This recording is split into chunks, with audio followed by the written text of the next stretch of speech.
চট্টগ্রামের আনোয়ারায় পাওনা টাকা চাওয়ায় ক্ষিপ্ত হয়ে দোকানিকে মারধর ও টাকা লুটের অভিযোগ উঠেছে। শনিবার রাত 8:30টার দিকে উপজেলার বৈরাগ ইউনিয়নের গুয়াপঞ্চক দেয়াং বাজারে এই ঘটনা ঘটে। আহত দোকানির নাম রমজান আলী, বয়স 18। তিনি একই এলাকার বাসিন্দা।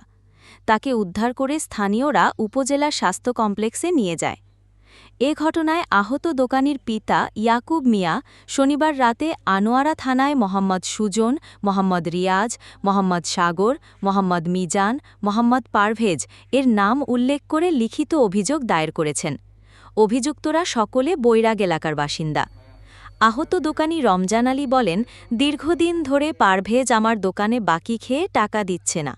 শনিবার রাতে টাকা দেওয়ার কথা থাকলে আমি তাকে ফোন দিই। ফোনে উত্তেজিত হয়ে লোকজন নিয়ে আমাকে মারধর এবং দোকানে ভাঙচুর করে। এদের হাতে লোহার রডসহ ধারালো অস্ত্রের আঘাতে চিৎকার করলে লোকজন এগিয়ে এসে রক্ষা করে আমাকে। তিনি অভিযোগ করে বলেন, হামলাকারীরা আমার দোকান ভাঙচুর চালিয়ে নগদ 40,000 টাকা, বিভিন্ন সিগারেট ও মালামাল লুট করে নিয়ে যায়। আহতের পিতা অভিযোগকারী ইয়াকুব মিয়া বলেন, এরা সকলে কিশোর গ্যাং। অন্য এলাকা থেকে এসে দোকানে বাকি খেয়ে টাকা দিচ্ছিল না। রাতের আধারে দলবল নিয়ে দোকানে হামলার ঘটনায় পুরো এলাকায় আতঙ্কিত হয়ে পড়েছে। তাদের গ্রেপ্তারের দাবি জানাচ্ছি। অভিযোগের বিষয়ে জানতে অভিযুক্ত পারভেজের মুঠোফোন বন্ধ থাকায় কথা বলা সম্ভব হয়নি।